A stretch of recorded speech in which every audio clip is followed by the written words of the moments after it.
My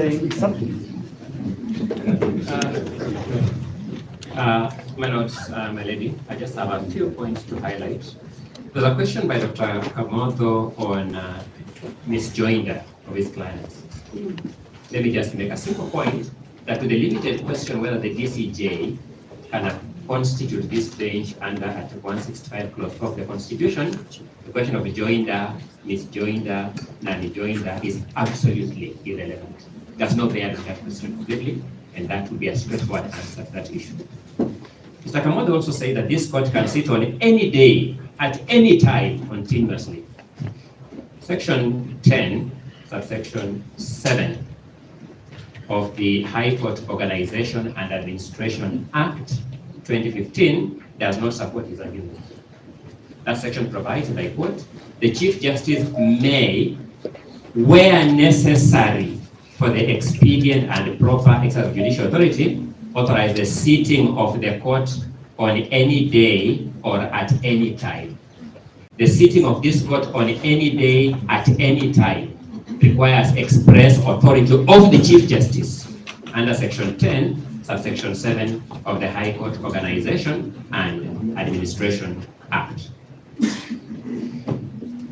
My learned colleague, Mr. Nyamodi, made an important point, and I think I support that point. The Constitution says what it says, but it means what the court says. Very crucial point.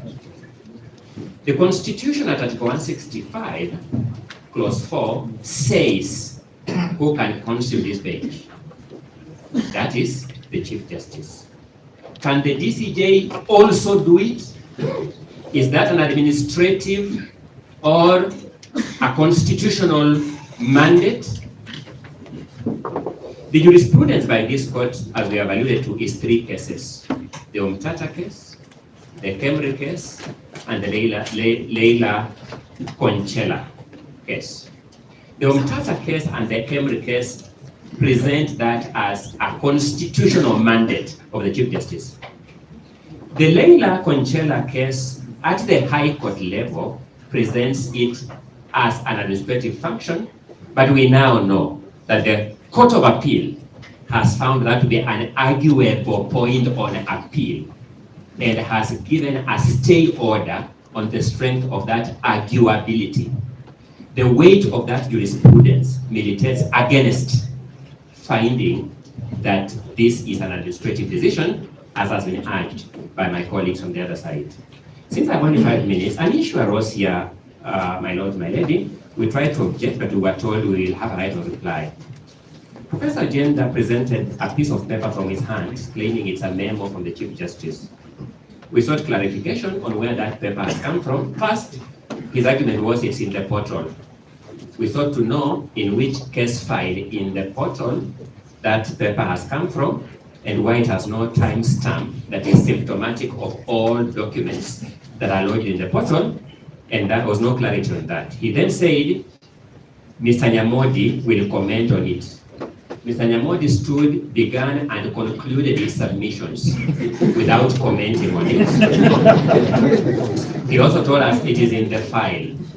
Papers like this would find themselves in the file through affidavits. This evidentiary material. Again, we were not told which affidavit or which deponent filed on which day. We would therefore urge you that as you consider this matter, you take into account that we have not had a fair opportunity to treat this piece of evidence in its proper context because of the, with respect, woolly nature of the manner in which it has been presented before this court.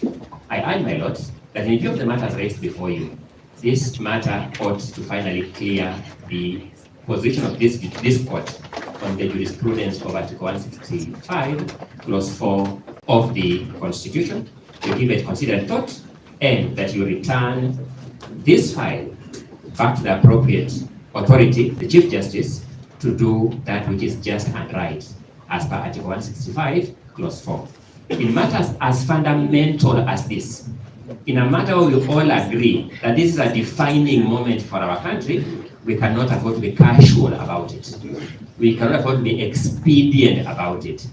It's in matters that is where a question of principle arises, and of all the 3 organs of government, only one organ stands out for standing on principle, the judicial arm of government.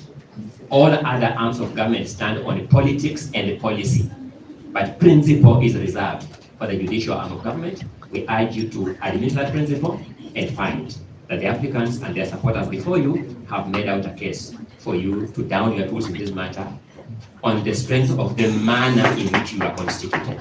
I rest my case.